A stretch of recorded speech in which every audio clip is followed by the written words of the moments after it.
Olá, tudo bem? Graça e paz, louvado seja o nosso Senhor e Cristo Jesus, o ressuscitado. As ofertas faziam parte da lei de Moisés. Veja Levítico capítulo 7, versículo 37. Esta é a lei a respeito do holocausto, da oferta de cereais, da oferta pelo pecado, da oferta pela culpa, da consagração e do sacrifício pacífico. Versículo 38. Que o Senhor ordenou a Moisés no Monte Sinai, no dia em que ordenou aos filhos de Israel que oferecessem as suas ofertas ao Senhor no deserto do Sinai. É fácil, é simples entender. Para quem foi dado as leis? Para quem foi dados as cerimônias, os rituais da antiga aliança? Para o povo de Israel. Outrora, antes de Jesus de Nazaré vir, o povo gentil, o qual eu faço parte, creio que você faz parte, não tinham leis, não tinham Deus, eram afastados da comunidade de Israel. Antes de Jesus. Quando ele veio e disse, Tetelestai, está consumado, ele derrubou o muro de inimizade que havia entre os povos e juntou os dois em um só. Mas aí que a religião se aproveita e diz, está vendo? Por isso que nós temos que aplicar o dízimo, que era da lei, o batismo, que era a lei da purificação, o apresentar a criança da lei. Por quê? Porque Deus uniu os povos. Sim, cara pálida. Ele uniu os povos para viver a sã doutrina, para não fazer profano o sangue que desceu daquela cruz. Porque se fosse para unir os povos, judeus e gentios, para continuar as práticas da lei mosaica, qual sentido teria dele oferecer o seu primogênito para sofrer a morte de cruz? Hein? Não teria sentido. Então, Jesus veio, cumpriu a lei, por isso que lá fala da oferta da viúva pobre, porque a oferta que era dada era uma forma de manutenção do templo, para a manutenção do templo e para as festividades que haviam, festa do tabernáculo, festa da colheita, festa da purificação, e era imensidade, dezenas de festas. Então as ofertas eram para isso. As ofertas não eram para os sacerdotes, os fariseus daquela época comprarem mansões, jatos, helicópteros, nada disso. As ofertas eram para a manutenção do templo e para as festividades. Você diz, mas se não dermos ofertas, como pagarão as contas da chamada igreja? E eu te respondo, e quem disse que estes lugares que pregam as maldições da lei mosaica devem ficar abertos? Hein? Quando você dá dinheiro nesses lugares, você está sendo cúmplice do engano, da mentira e da fraude. Leia o que o apóstolo dos gentios disse a esse respeito. Efésios capítulo 5, versículo 11. Mas quem pratica obras da lei está debaixo de maldição. Mas quem pratica obras da lei,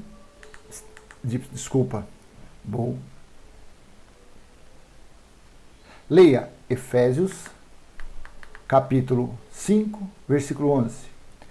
E não sejam cúmplices das obras infrutíferas das trevas. Pelo contrário, tratem de reprová-las. É isso que os que pregam a sã doutrina, os que pregam a graça genuína de Cristo, faz no YouTube, faz pela internet. É reprovar as mentiras, as falcatruas. Quando você participa desse colunho, desse engano, dessas fraudes, dessas mentiras, então você está sendo cúmplice. Você está sendo culpado juntamente com eles de viverem na mentira e no engano, dizendo que o corpo de Cristo é um pedaço de pão e que o sangue dele é um suco de uva, dizendo que o sangue dele não redimiu, não justificou, não santificou, que o que tira o pecado da pessoa é a água batismal de um rio. Então, quando você concorda, você está sendo cúmplice, você está sendo parceiro, está sendo sócio do quê? desse sistema que está por aí. Vou ler novamente Efésios 5:11. E não sejam cúmplices nas obras infrutíferas das trevas. Pelo contrário, tratem de reprová-las. Mas quem pratica obras da lei está. Veja, mas quem pratica as obras da lei está debaixo de maldição. Veja o que o apóstolo Paulo disse em Gálatas capítulo 3, versículo 10 ao 12. Vamos ler. Gálatas 3:10.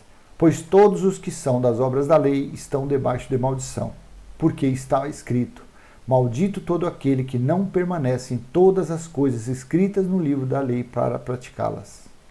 Se você pratica um dízimo que era da lei e que era alimento, nunca foi dinheiro, mas que vê o teu filho te desobedecer, o teu filho nas drogas, o teu filho no baile funk, e você não faz o que a lei manda, que é chamar as pessoas e apedrejá-lo até a morte, você tropeçou. Se você diz que é crente, que você dá dízimo, você faz a lei da purificação, que é o batismo, você faz jejum, você come pão e bebe suco, que é uma representação muito frajuta da Páscoa judaica, e você usa uma calça comprida, você vai ser apedrejada porque você está indo contra a lei. Então você tropeçou nenhum. Tudo volta a estaca zero. Porque assim, maldito todo aquele que não permanece em todas as coisas escritas no livro da lei para praticá-las. Então, se você pratica um, você tem que fazer todos os 612. São 613. Você praticou o dízimo, você tem por obrigação de fazer os outros 612. Caso contrário, você está na maldição. E você colhe o fruto da maldição. Vamos ler o versículo 11. E é evidente que pela lei ninguém é justificado diante de Deus, porque o justo viverá pela fé. Assim que agrada o Pai, viver por fé. Confessar que o seu batismo foi na cruz e não numa piscina. Confessar que o corpo de Cristo não é um pedaço de pão, mas sim a igreja. E o que é a igreja? A igreja são vidas. E ele é o cabeça, ele é o pastor supremo. Aí você diz, mas na minha igreja. Não, não tem igreja. Você não tem igreja nenhuma. Você faz parte, você, juntamente com outros irmãos no Espírito, e praticando e ouvindo a sã doutrina, você é a igreja de Cristo. Você faz parte, você completa a igreja de Cristo, e ele é o cabeça. Não existe pastor na terra, bispo. O único pastor celestial é ele. O corpo de Cristo não é um pedaço de pão. São vidas quando estão reunidos, mesmo seja aqui no YouTube, pela internet ou na garagem da sua casa. Aonde você estiver falando da sã doutrina, então ali é a igreja de que você está reunido como igreja de Cristo. E ele é o cabeça. Versículo 12. Ora, a lei não procede da fé, mas aquele que observar seus preceitos, por eles viverá. É o que eu acabei de falar. Se você pratica 1 ou 2, 3, você é obrigado a praticar todas, porque você é obrigado a viver por ela. E nenhum homem conseguiu cumprir os 613 itens da lei. Por isso que Jesus, na sua morte, resgatou os eleitos, resgatou os que eram seus da maldição da lei de Moisés, para não viverem mais. Cristo nos chamou à liberdade. Liberdade de quê? A liberdade de não praticar mais as obras da lei. A religião ensina seus fiéis a ficarem separados de Cristo e de suas bênçãos. É isso mesmo. A religião ensina os seus fiéis a ficarem separados de Cristo e de suas bênçãos, quando se utilizam do antigo pacto para se justificarem. Veja o que Paulo disse em Gálatas capítulo 5, versículo 4. Vocês que procuram justificar-se pela lei estão separados de Cristo. Vocês caíram da graça de Deus. Assim está a religião. Estão caídos da graça de Deus. Eles acham que estão fazendo a vontade de Deus. Eles acham que estão sendo agraciados por Deus. Infelizmente, não está.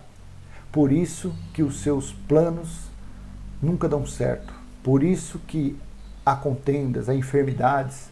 Por isso que há tristeza. Por isso que a pessoa um dia está salvo, no outro não está salvo. É a incerteza da salvação. As pessoas vivem num mundo sem Deus. O que aconteceu antes da cruz, que os gentios não tinham Deus, estavam afastados da comunidade de Israel, a mesma forma acontece hoje aos que estão na religião, aos que estão sob dogmas, sob doutrinas de homens, sob aqueles que estão procurando se justificar na lei de Moisés. Infelizmente, está assim, estão decaídos na graça de Deus. Vocês que procuram justificar-se pela lei, você acha que você pagando dízimo, além de ser uma mentira que nunca foi dinheiro, você está fazendo o quê? Você está querendo se justificar para com Deus usando a lei de Moisés. Está debaixo de maldição. Você acha que você dando 10, 20% do seu ganho, você acha que Deus vai te abençoar, dando 1.000, 100.000 a mais diferença. Isso é uma barganha. Isso é uma tentativa de suborno, uma tentativa de fraude. Deus não está nessas coisas. Então vocês que procuram justificar-se pela lei estão separados de Cristo. Vocês caíram da graça de Deus. Cristo nos chamou para serem livres, para sermos livres do cumprimento das leis e preceitos de Moisés. Foi para isso que Cristo morreu, para resgatar os que eram seus da maldição da lei de Moisés. Veja, Gálatas 5:1. Para a liberdade foi que Cristo nos libertou. Por isso permaneçam firmes e não se submetam de novo a jugo de escravidão. De novo, outra vez. Não retroceder, não voltar atrás. Para a liberdade foi que Cristo nos libertou. Liberdade de quê? Para nós não praticarmos as obras da lei de Moisés. Nós estamos livres, nós fomos perdoados, nós fomos nós somos isentos de qualquer prática da lei de Moisés. Olha que maravilha. Então aprenda, tira as escamas dos seus olhos, tira o véu e daqui para frente siga na liberdade de Cristo.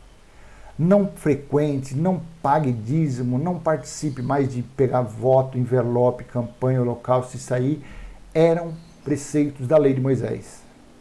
Mas que Deus deu fim.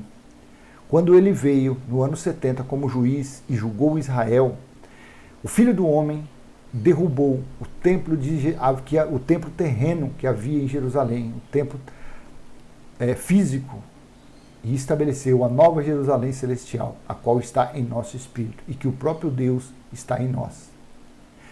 Então foi para a liberdade de não fazer mais as práticas mosaicas. Livres estamos do legalismo, livres estamos da escravidão, do jugo da lei de Moisés. Amém? Acredite, creia, porque é o que está escrito. Não é invenção minha. O que está escrito, para a liberdade foi que Cristo te libertou. Por isso permaneçam firmes e não se submetam de novo, ou seja, não volte mais a praticar as obras do velho pacto. Não volte mais ao jugo de escravidão. Não volte mais a fazer isso. Não aceite. Quando você faz isso, você está menosprezando o Espírito da graça. Você está menosprezando o sacrifício da cruz. Para que você que pratica obras do velho pacto, obras da lei de Moisés, você está calcando, pisando o sangue de Cristo que desceu naquela cruz. Jesus, em sua morte, deu fim à lei e cancelou os escritos que eram contra nós, os filhos de Deus.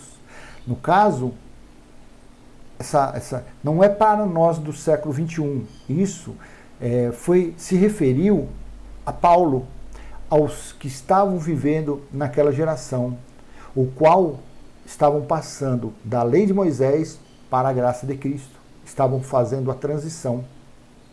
Então, nós que nascemos depois do ano 70, o nosso espírito já nasceu justificado, santificado pela graça de Cristo. Nós, tanto aqueles irmãos quanto nós, não temos dívida alguma com a lei de Moisés. Veja, Colossenses capítulo 2, versículo 14.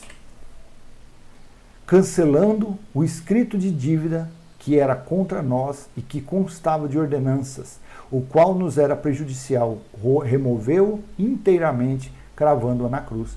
Então, as ordenanças, os preceitos, os rituais, os cerimoniais, os mandamentos que haviam nas leis de Moisés, que estavam contidos nos 613 itens da lei de Moisés, foi cancelado. Foi cravado no alto daquela cruz. Infelizmente, a religião, a teologia, o sistema religioso tenta de qualquer forma subir no alto da cruz e aplicar. Mas eles aplicam na minoria. Eles aplicam pouquíssimas pessoas. Mas quando a maioria dessas pessoas que estão debaixo dessas maldições, quando o evangelho da sã doutrina, o evangelho da graça de Deus chega aos ouvidos dessas pessoas e que as escamas caem dos olhos, que o véu é retirado, elas não voltam mais às práticas disso. Porque foi clareado a sua visão. Foi feito, foi transformado nítido, de uma forma nítida, o seu ver, o seu enxergar. A sua visão ficou clara e transparente. Então, ele, cancelando o escrito de dívida que era contra nós e que constava de ordenanças, o qual nos era prejudicial, removeu-o inteiramente, cravando-a na cruz. Então, meu amado, se você tiver peito, quando algum líder religioso te forçar a pegar o envelope, te induzir a praticar um voto, uma campanha, fala para ele, sobe lá no alto da cruz, cão guloso, e tira isso de lá. Se você conseguir, tudo bem. Mas ele não consegue, porque ele é um mortal, um cão guloso, infelizmente, um ganancioso. Amém? Vou ficar por aqui, vou deixar essa mensagem, e se ela for útil para você, dê um like, compartilhe, se inscreva no canal. Vamos levar adiante a sã doutrina aos nossos irmãos que estão sendo iludidos pelo sistema religioso. Amém? Graça e paz. Até a próxima.